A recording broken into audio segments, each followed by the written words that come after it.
There were no cameras, no crowds gathered outside in the cold morning air. No official announcement had been made to the public, and none would be not that day, not the following week, not in the careful succession of palace communications that typically shape how the world understands what the monarchy has decided. Everything happened behind closed doors, in the particular silence that Buckingham Palace generates when it is doing something it intends to be permanent. In a room where the old clock on the mantel ticked with an unusual loudness because everything else was completely still, King Charles stood at the center of that room. His posture was steady in the way it is always steady, the discipline of a man who has spent his entire life understanding that the body communicates institutional positions, even when the voice says nothing. But there was something different in the air around him that morning. A weight that the people present would later describe not as grief exactly, but as the specific gravity of a decision that has been made at genuine personal cost and that the person who made it understands cannot be unmade. His eyes were sharp but shadowed by something that had not been there 2 weeks earlier. Standing not far from him was Queen Camilla. She had spent the better part of 2 decades navigating one of the most difficult public rehabilitations in the history of the modern monarchy, from the woman the press had designated the most hated in England to the woman who stood beside Charles at the coronation and received a crown of her own. That journey had required more patience, more composure, more sustained endurance of public judgment than almost anyone outside the situation could fully appreciate. Now, she stood in a room inside Buckingham Palace with that composure still in place, but the tension underneath it was impossible for anyone who knew her to miss. Her grip on the chair was slightly too tight. Her face revealed slightly too little. And then there was Catherine, walking toward Charles with the quiet confidence that had become, across 14 years of public royal life, her most recognizable quality, the poise of someone who has never performed certainty, but has simply developed it through the sustained practice of showing up for whatever the day required. She wore a simple dark gown. She did not look at Camilla.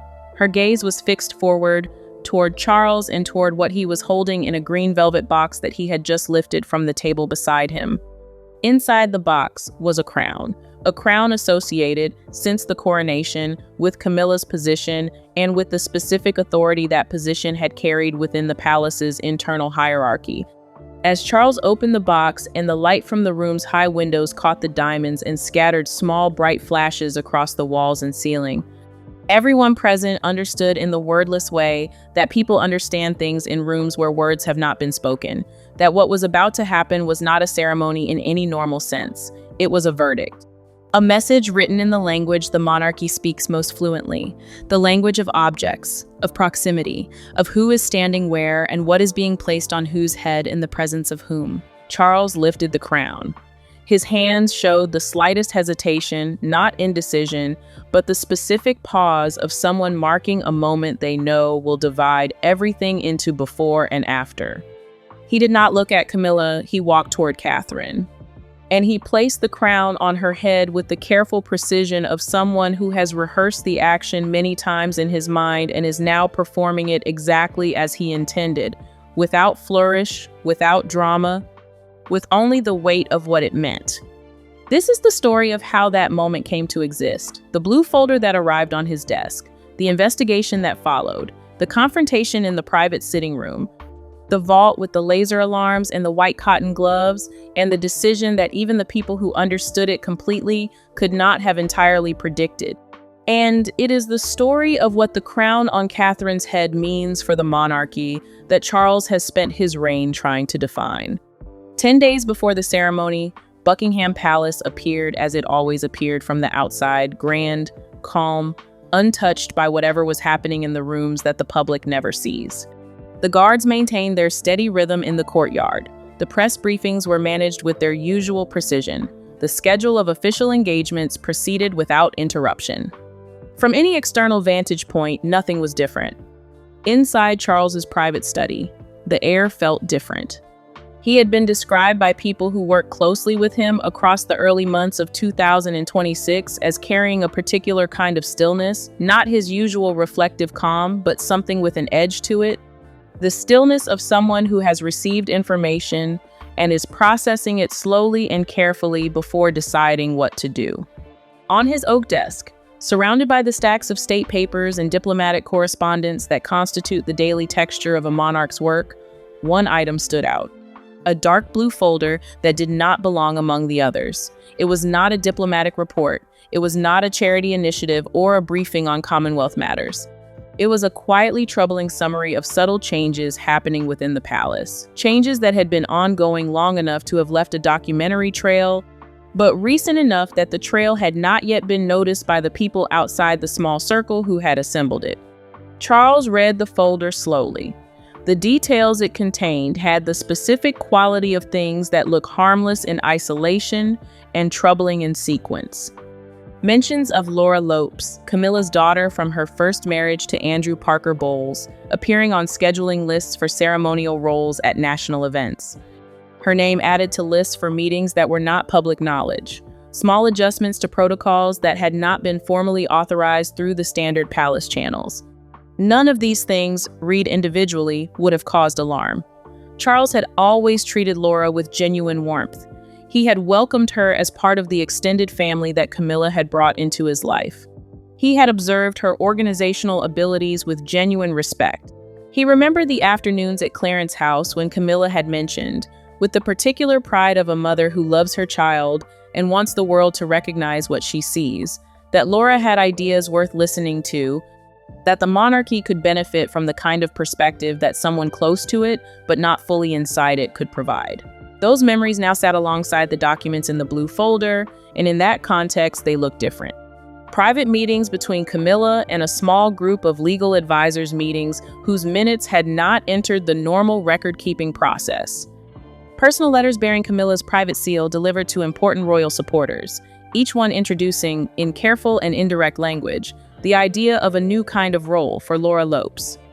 And at the center of the documented pattern, a proposal.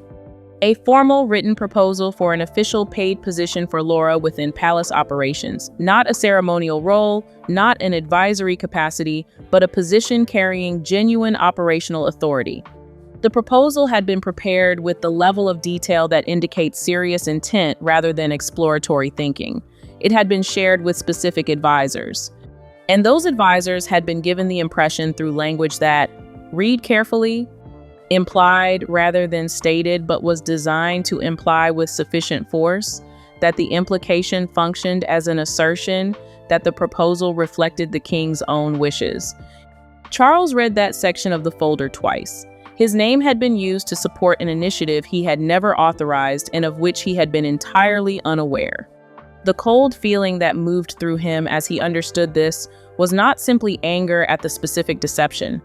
It was the recognition of a larger problem, that the authority of the crown had been borrowed without his knowledge and deployed in service of a plan that contradicted the single most consistent commitment of his reign. From the moment he became king, he had maintained that the monarchy must be leaner, more focused, and structured around the direct line of succession.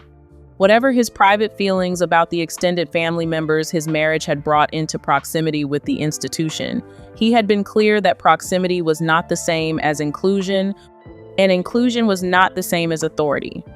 The proposal in the blue folder, if it had proceeded, would have embedded all three: proximity, inclusion, and authority in the palace's operational structure for Laura Lopes. Without public acknowledgement and without his consent, he closed the folder. He stood.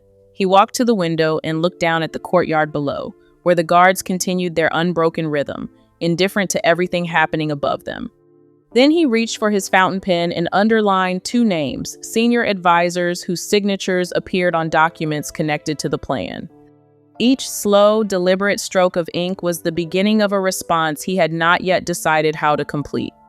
The investigation that followed was conducted with the discretion that the palace applies to its most sensitive internal matters, which is to say that it was conducted in a way that left almost no trace of its own existence while assembling a complete record of everything it was examining. Charles worked through a small circle of people whose loyalty had been tested across decades of palace service. Private secretaries and legal advisors who understood that their task was not to reach conclusions, but to document facts and place them in chronological sequence for someone else to conclude from. In a quiet room in the palace's east wing, the kind of room that accumulates in large historic buildings, away from the main corridors of activity and therefore forgotten by most of the people who work in them, the work began. The room held archival records that rarely needed to be consulted. A single desk lamp provided the working light. The atmosphere was the atmosphere of careful, sustained attention. White-gloved hands handling letters and schedules and meeting records with the same care that archivists bring to documents that are both old and important. Because in this case, the documents were recent and important, which required a different but equally serious kind of care. What emerged from the review was a pattern more coherent than Charles had expected, the meetings that had not been formally recorded. The conversations between Camilla and senior ceremonial officials whose content had been documented in private notes that were not part of the standard record.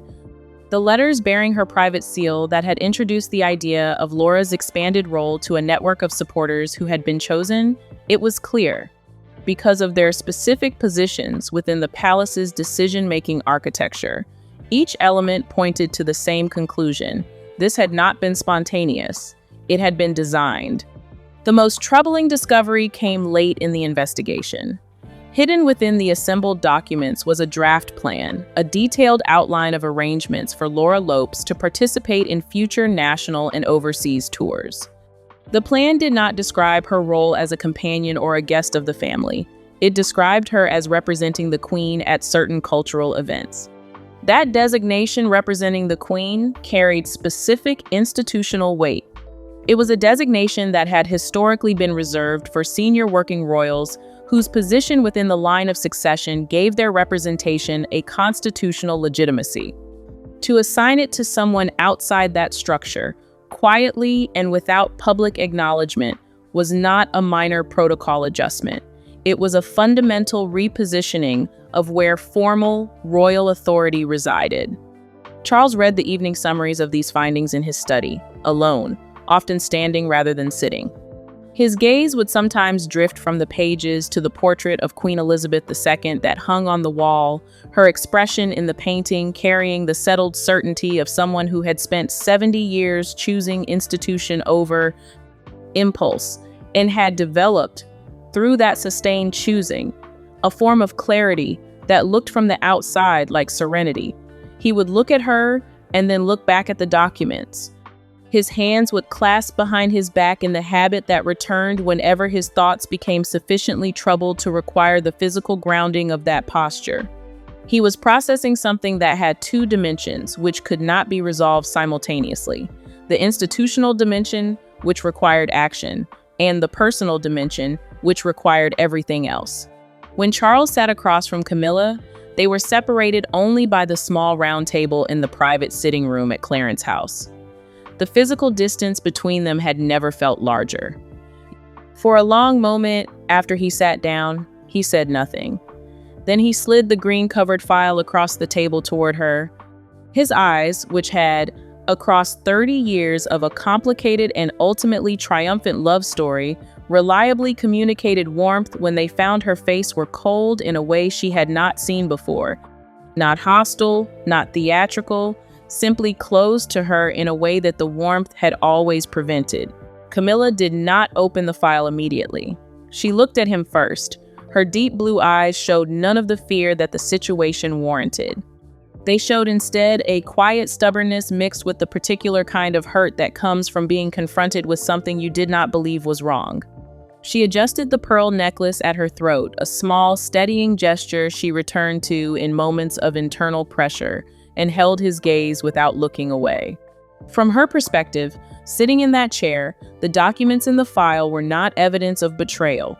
They were evidence of a mother trying to correct an unfairness that she had watched accumulate across years.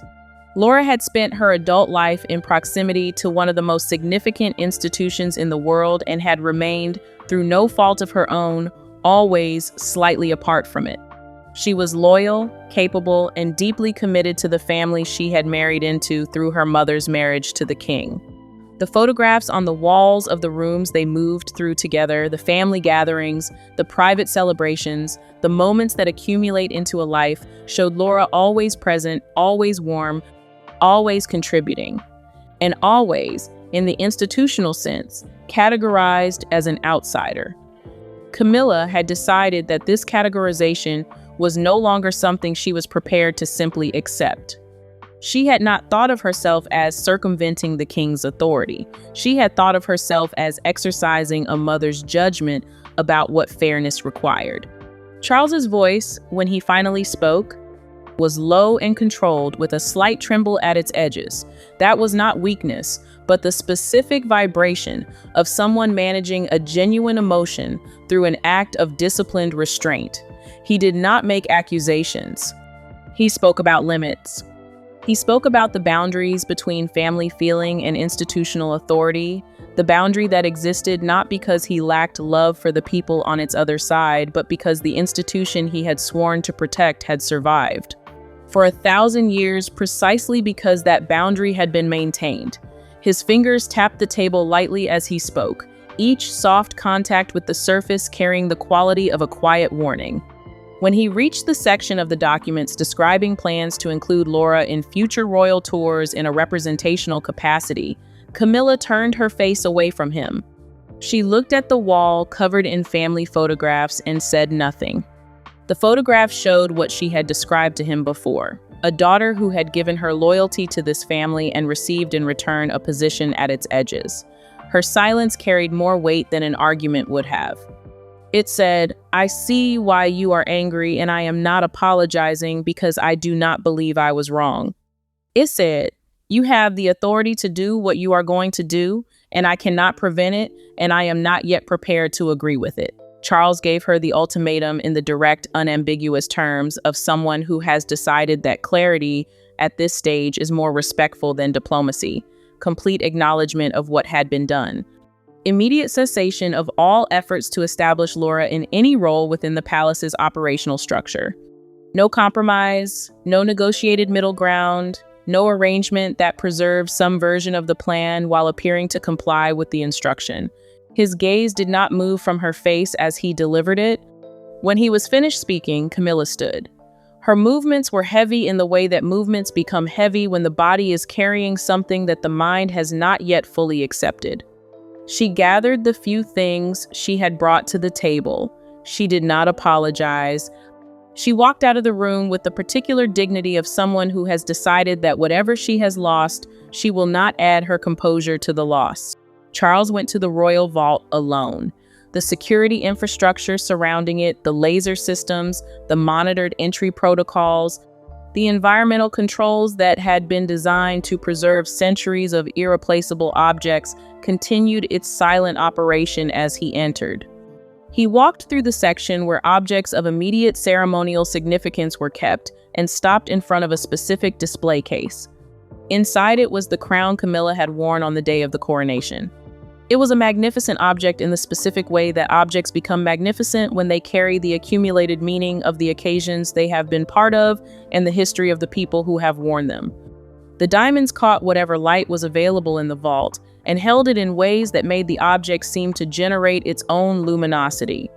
Charles looked at it for a long moment before reaching into his jacket pocket for the white cotton gloves he had brought with him. The motion of putting them on was slow and deliberate, almost ritualistic, as he would later describe it to a trusted aide, in the way that final actions sometimes are. He unlocked the display case. The click of the mechanism was quiet but complete, a sound that echoed in the vault's careful stillness with more force than its actual volume warranted. He reached in and lifted the crown. The combined weight of the gold and the stones settled into his hands and arms. He stood with it for a moment, not moving, simply holding what he was holding and understanding, with the full attention that significant moments require, what he was about to do and what it would mean. Removing this crown from its case was not simply an administrative act.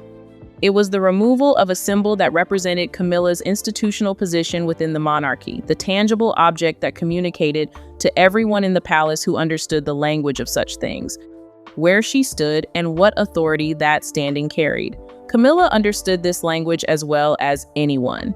That was why Charles had chosen this particular act over the more obvious options available to him. He had considered stripping titles. He had considered more formal processes of public censure. He had concluded that those paths would generate media storms that would consume the institution's attention and credibility at a time when neither could be easily spared. The crown was the cleaner instrument.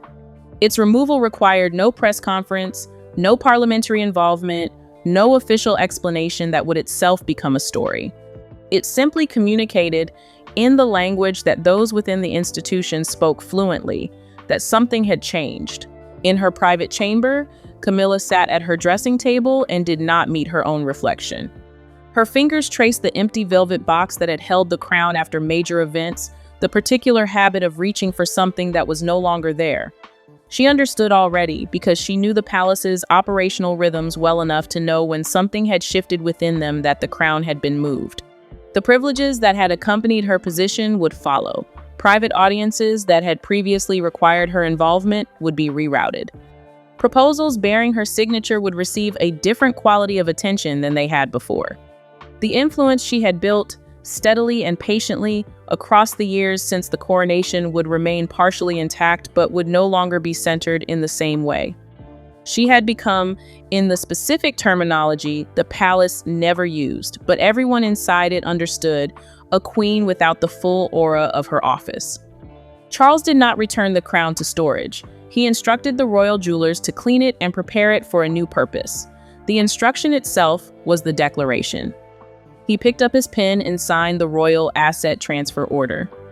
Each stroke was firm, without hesitation, in the handwriting of someone who has resolved an internal conflict and is now recording the resolution for the institution's permanent files. The early morning fog over London was the kind that settles in late March and refuses to lift cleanly gray at the edges, luminous at the center where the weak sun was trying to establish itself. In the glass-walled room overlooking the palace's private gardens, the light was diffuse and soft. The kind of light that makes the lines between things seem slightly less definite than they are in full clarity. The old clock on the mantel ticked. The room was otherwise silent. Charles stood at the center of the room. Catherine walked toward him. The distance between the entrance and where he was standing was not long 20 feet, perhaps 25. But the quality of Catherine's steps across it communicated something about who she had become across 14 years of royal life. The steadiness of someone who moves through significant moments by making them ordinary rather than by elevating them. She did not hesitate. She did not look around the room. She walked to where Charles was standing and stopped, and waited, with the quiet composure that had made her, in the public's estimation, one of the most trusted figures in the institution. Camilla stood in the shadows along the room's far wall. Her navy gown made her a darker shape against the pale walls. Her face was controlled in the way it had been controlled across years of public occasions that required her to present composure regardless of what was happening internally.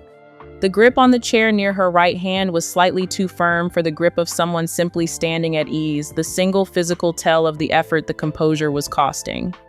She watched Charles open the green velvet box. She watched him lift the crown. She watched the light catch the diamonds and scatter across the walls. She did not look away. When Charles placed the crown on Catherine's head, the relief that seemed to move through him was visible to the people who knew him well enough to recognize it. Not happiness. The morning was not a happy one in any simple sense. But the specific physical release of someone who has been carrying a difficult decision and has now made it in the physical world rather than just in their mind. The turbulent chapter had a closing act. The crown was where he had decided it should be. Catherine pressed her lips together for a brief moment after it settled onto her head, a private gesture of recognition for what was being given to her and what it meant and what it would require. Then she held herself still, with the particular steadiness of someone accepting responsibility rather than honor. William stood beside her. The pride in his expression was not the pride of someone receiving something for himself, but the pride of someone who recognizes the significance of what is happening for the person beside him and for the institution. They are both preparing to lead. In that moment, the Wales family was the undeniable center of the room's gravitational field. The future had arrived in the present and announced itself without needing to make a sound. The ceremony ended in the way that important things end when they have been handled correctly, quickly, without prolongation. with the understanding that the meaning has been communicated and further elaboration would dilute rather than deepen it. The advisors bowed their heads and made their way quietly into the corridors.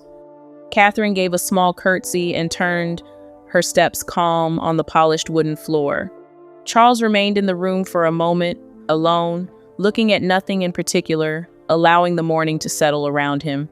The specific intelligence of Charles's approach was its refusal to use the instruments of public confrontation when private institutional communication was available.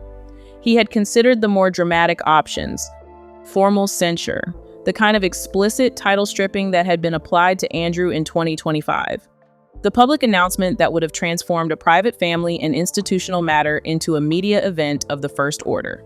He rejected all of them not because they were unavailable, but because they were excessive for a situation whose resolution required clarity rather than spectacle. The crown's removal communicated everything that a public announcement would have communicated to the audience that most needed to understand it, in the language that audience read with complete fluency. The advisors who had been involved in the plan received the message through the crown's absence as clearly as they would have received it through a formal document.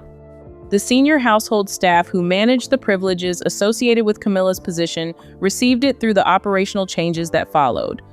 The inner circle that had been building quietly around the idea of Laura's expanded role received it through the absence of any further movement in that direction and through the sealed files that became the plan's permanent address. No press conference was required, no parliamentary process was initiated. The institution handled its own internal matter in the institution's own internal language. Laura Lopes was not present at the ceremony. Her absence was its own communication, as clear as any of the other communications the morning produced, and requiring as little explanation. The plan that had placed her name in draft tour itineraries and operational proposals now existed only in the archival files of the investigation. The network of advisors who had been quietly moving her toward the center of palace influence had received the instruction to stop.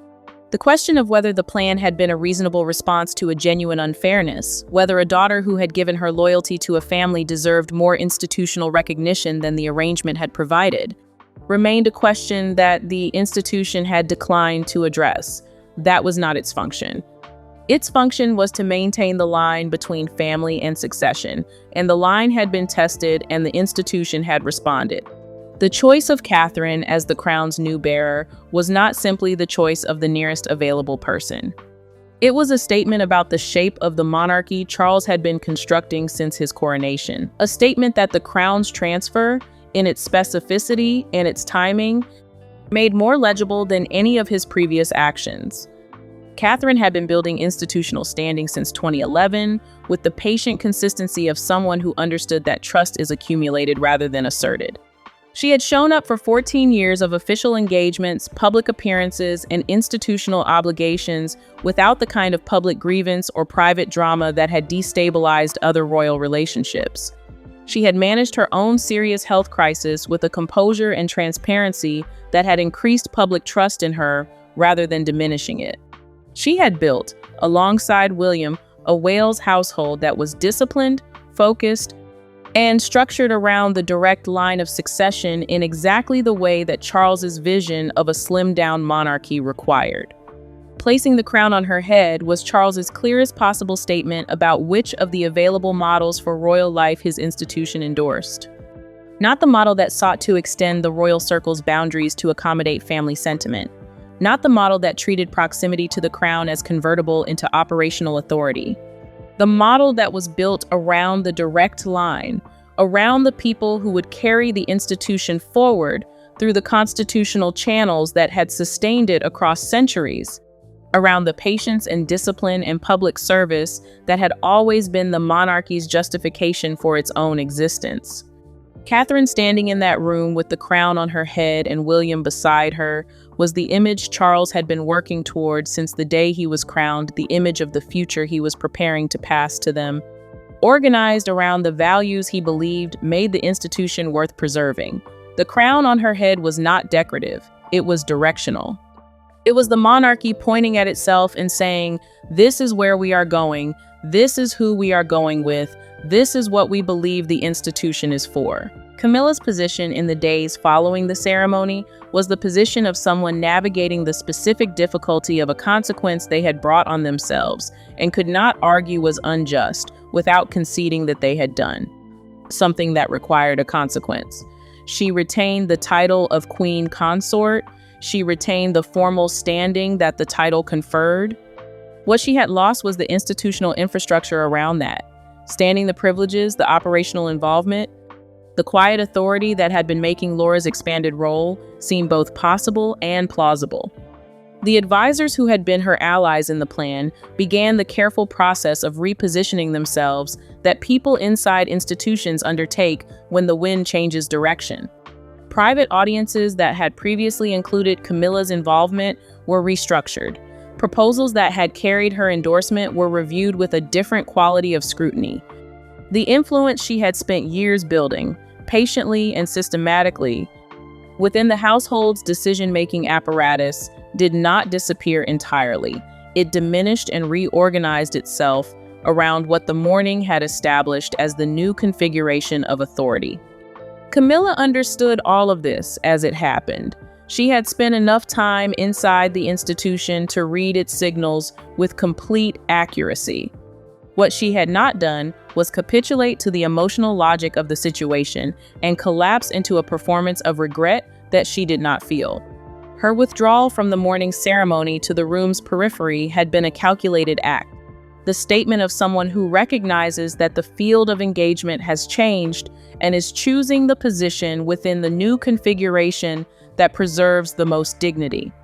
A queen who had survived the transition from the most hated woman in England to crown consort was not going to be destroyed by a morning in a glass-walled room. But she understood, without needing to have it explained, that the morning had changed something that would not simply change back.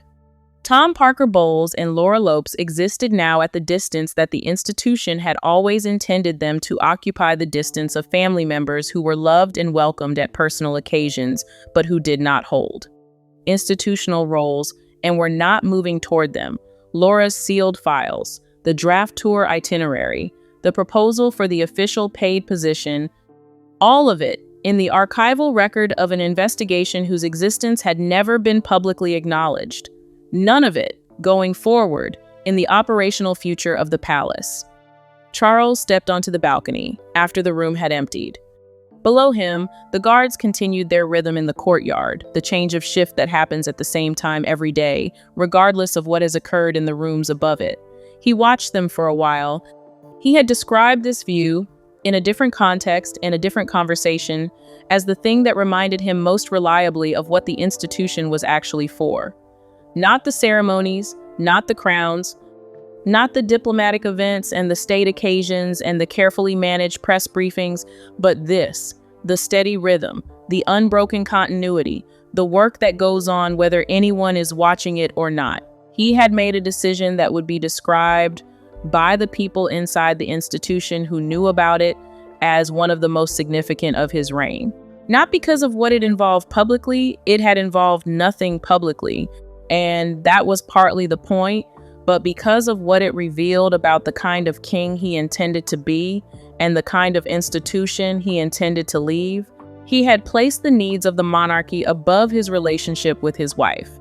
He had done this in the specific, private, institutional language that the monarchy had always used for its most important communications. And he had designated in the same action the person he believed should carry the symbols of that monarchy forward. The royal standard flew over Windsor as it always flew, without announcement, without ceremony, without requiring anyone's acknowledgement to continue its existence. The institution continued. The individuals inside it carried their particular weights. Charles carrying the cost of the decision he had made and the relief of having made it. Camilla carrying the specific weight of a consequence that was just and that she had not yet decided to accept. Catherine carrying a crown that represented both an honor and a responsibility of a kind she had been preparing for across 14 years without quite knowing the specific form it would take. The old clock in the glass-walled room continued to tick, indifferent to everything the morning had contained. The morning fog over London continued its slow lifting. And the monarchy, as it had done across 1,000 years of decisions more consequential and less, continued. The future had announced itself in a room with a green velvet box and a single pair of white cotton gloves. The future looked like Catherine standing steady, William beside her, the crown's diamonds catching the weak March light and holding it. Whatever questions remained about the marriage that had absorbed the cost of this choice, about the daughter whose name sat now in sealed files, about the long arc of a rehabilitation that had produced a crown and then watched the crown transferred, those questions would be answered in the years ahead in the specific way that the monarchy answers all its most important questions, slowly, quietly, and without ever making the mistake of announcing that it has decided.